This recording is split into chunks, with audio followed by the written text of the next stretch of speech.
Every day I'm getting about 8 to 10 leads. 0 to 100,000 new followers in just today. I have an awesome guest that's going to share with us exactly how he has been doing property tours and has taken his social media game to the next level. Ladies and gentlemen, let me welcome Luke. What's up, guys? This is Luke, your favorite real estate agent here in the Dallas-Fort Worth area. Thank you for having me. Yes. Thank you for anyone that's watching that doesn't know who you are, I'm sure maybe they have seen your videos, but go ahead and let them know who you are, where you're located, and how long you've been doing this. Okay. Well, my name is Luke Jones. I'm with Real Broker. I actually live in the Dallas area, so shout out to Dallas. I'm originally from South Florida and moved to Dallas about a year ago or so, and things really took off for me when I first got there. So that's a little about me. Awesome. So I always see these property tours on Instagram. When did you decide, let's focus on property tours? Because you could be doing real estate tips for consumers. When was that turning point, or the light bulb go off in your head? So literally, before I even moved to Texas, right? So obviously we were looking for a home. So as a consumer, I'm looking through Instagram, looking at these beautiful homes. So I want to buy one of them, right? Yeah. So when we bought the home and I got my Texas license, right? The first thing I thought about was I need to duplicate what these guys are actually out here doing. So it wasn't a whole reinvention of the wheel. I just wanted to do the same exact thing that they were doing and kind of tweak it with my creative eye, right? So that's exactly what I did. It wasn't, for me, it was a no-brainer. It was already working for other people, and I just tried to make it work for me. Okay, awesome. So I know that a lot of agents that are watching this probably have tried to do it on their own, but maybe they post a video here and there. They're not really consistent. What does that look like for you in terms of how often you're posting? Are you just holding your phone? Do you have special equipment? Are you doing it by yourself? Do you have help? Yeah, so I'm not just holding my phone, right? So I am using my phone, but I actually use a gimbal, right? So the gimbal is basically a phone stabilizer, right? It makes the video look like extremely smooth.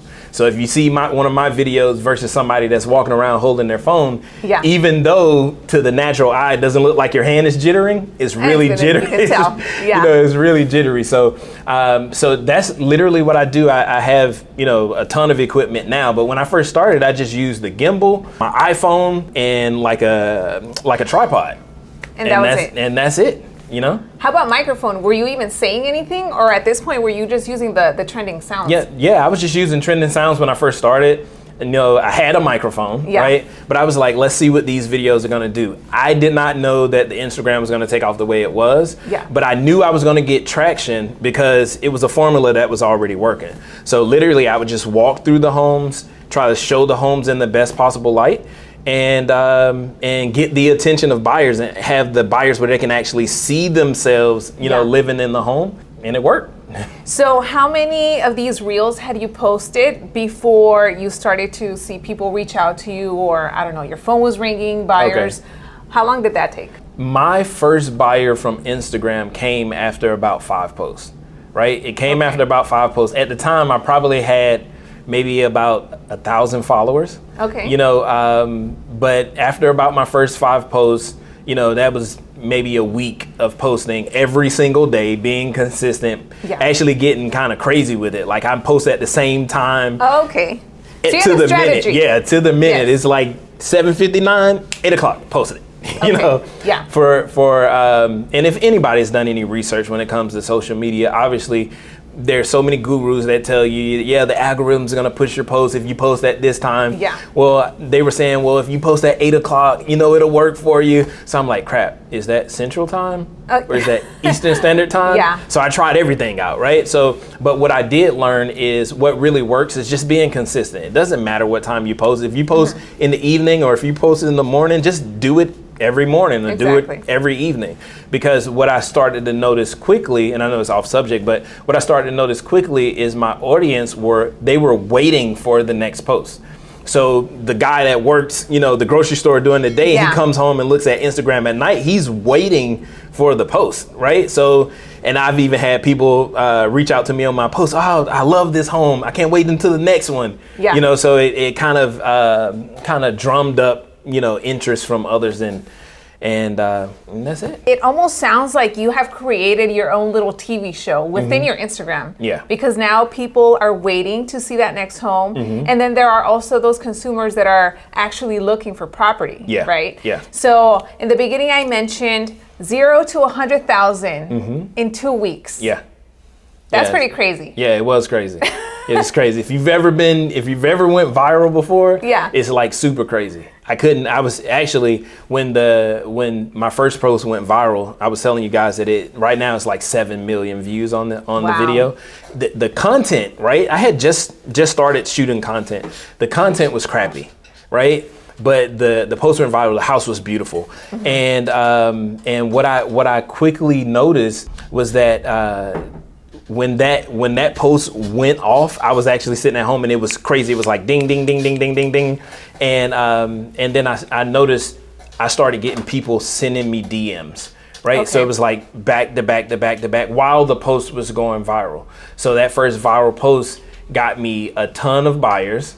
Right, and at the time I didn't have the infrastructure to support those buyers, which I quickly got in line, so I didn't let anybody fall through the cracks. Okay, wow. So that's crazy because you rarely see things like that happening. And what's funny is that I was looking at your Instagram, and a lot of the posts that you have done, you don't even come out. I feel like it's been until recently that I'm like, oh, Luke is actually coming out in front of the camera, right?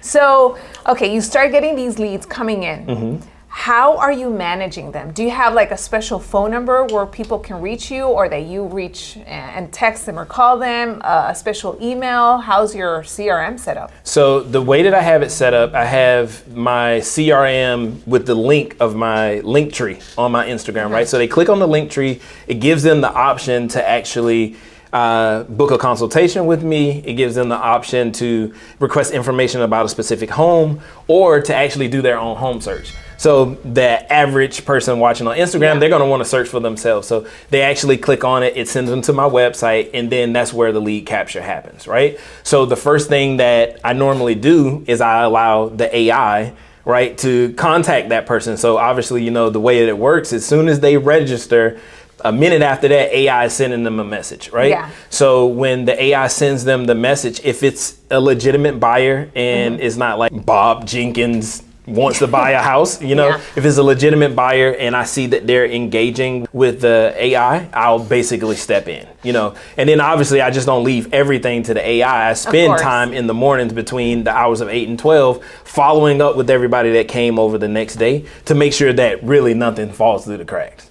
So I'm sure everyone that's watching this is probably wondering, how many leads are you getting maybe every day or every week? Every day I'm getting about 8 to 10 leads. Okay. Every day. And out of those 8 to 10, how many are actual like real buyers and not tire kickers? Yeah, there's a ton of tire kickers, right? So there's maybe 2 to 3 of those on a daily basis that are real buyers, you know, that I have set up with drip campaigns and everything, because now they show legitimate interest that they're looking to buy a house within the next 30 to, you know, 180 days. You know, the people that are actually outside of that period, 6 months or out, I just put them on a drip campaign and, you know, just continue to follow up. Okay. And a lot of the videos that you have, these are like massive houses, right? At least that's what it looks like from the outside. I don't know. I would think they're worth millions of dollars. Yeah. But what is the average price point of the properties that you are showcasing? Okay. So the average price point of those homes, they're between 800 and 3 million. So between 800,000 and 3 million, right? So, I mean, obviously with new construction, you can buy an $800,000 base price home and it could cost you $1.5 million based on upgrades and structural options and stuff like that. But for the homes that I'm showcasing on Instagram, they're all model homes, right? So even if it's an $800,000 home, there's $300,000 worth of upgrades in the house, and that's what you're seeing, right? So if it says starting from 800,000, you know, is starting at 800,000, but it can actually go up further from there or higher from there if you want that home to look exactly like the one that I'm showcasing. That's awesome. So I want to quickly shift And I want to ask you, because there's probably going to be agents that are like, man, I really want to do this. I want to do these property tours. How can I even get started? Do I just show up to the sales office, have a conversation? Like, how can you build a relationship with these people so that they give you a shot? Yeah. Or is it much easier than we think, and we're just making these stories in our head that we can't go in there? Yeah. I think we're making up the stories in our head. It's not like super easy, right? But everything is built around relationship, right? So I don't just show up to a builder that I've never met before and just walk in with my camera bag and say, hey, yeah, I'm shooting content today. You know, the first thing I do is obviously it has to be a value add, right? So I explain to them, hey, I want to showcase this property and I want to put it out to see if I can get a buyer for this potential property. So I learn everything possible that I can possibly learn. Are they giving you all of the info as if you were the buyer? Yes, I ask for all of the info as though I'm the buyer. So tell me everything that you can tell me about the developer,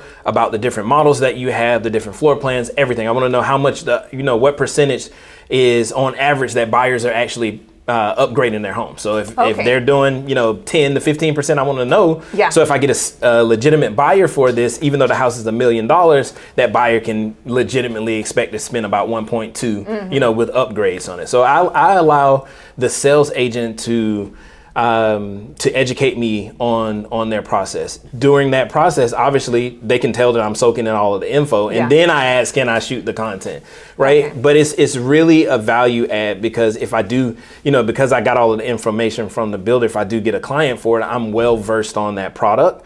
So it's and a lot of the builders that you see on my Instagram, I've actually gotten buyers for those.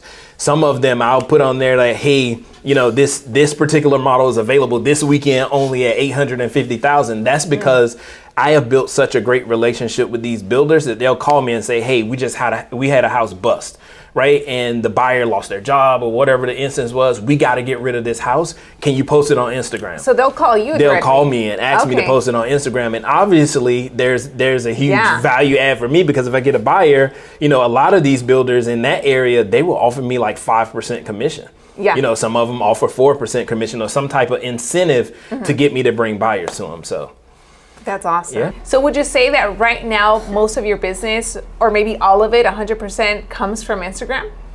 I would say right now, all of my Dallas business does come from Instagram. I'm just thinking, yeah, definitely, it does come from Instagram. And the crazy thing is, because this was a new market for me, I was explaining to somebody else when I actually decided to move to Texas. Obviously, I was going to get my real estate license, right? But I wasn't thinking that first year was going to be crazy, because it's a new area that I got to learn and everything like that. But yeah, I started to see so much business from that area, and I don't need another source. Oh, I get a ton of referrals from other agents as well. Okay. So, but those agents follow me, on Instagram. So 100% of my buyers in the Dallas area come from Instagram. So. And really quick, before we wrap this up, I remember maybe like a couple months ago, you had shared on your story, there was an agent that I think was trying to steal your leads. Oh, yeah. Does that happen very often? Yeah, well, I get DMs from people, all the time that say, hey, you posted this house, I commented on it. Because obviously when you post something and 20, 30,000 people see it and there's, 50 comments on it there, some of it's going to fall through the cracks and you're not going to see everybody. Yeah. Because I don't just sit around on Instagram all day, right? Yeah. But I've had buyers reach out to me and say, and the great thing about your followers, right, on Instagram is they're kind of loyal, right? So they'll say, hey, this agent reached out to me and I just want to give you the heads up, right? Or even if there's a spam account out there or a fake account, they'll tell me that, hey, this fake account, they got you blocked, but they're out there impersonating you. But with that particular agent, the crazy thing is she had done it to 4 people. Right. And when I reached out to her, I was just like, hey, I don't think that's ethical. Right. Yeah. If you wanted to learn how to do this, I'll definitely show you how to do it. But don't like cherry pick off of my Instagram page. That never even came to my mind. There's people in Texas that have, there's a group in Texas that has 800,000 followers. Never came to my mind to go and try to cherry pick from their comments. But I reached out to the young lady and she was very rude. So I was like, you know what? I'm just put it out there. I'm just freaking put her out there on Front Street. And she changed her Instagram name. She changed her Instagram everyone name. Started reaching out. Blocked me and some of my loyal followers were DMing her. Yeah. telling her that wasn't right. I'm pretty sure they didn't say it so nicely. You'll still deal with agents that are shady, just like in anything, in prospecting, whatever it is. All right. So if anyone wants to get a hold of you, maybe they're looking to buy in Dallas, maybe anything Dallas, where can they reach you? You can reach out to me through DM on Instagram. My Instagram is Dallas_home_collection. And shoot me a message. I'll be more than happy to help. All right. See you on the next one.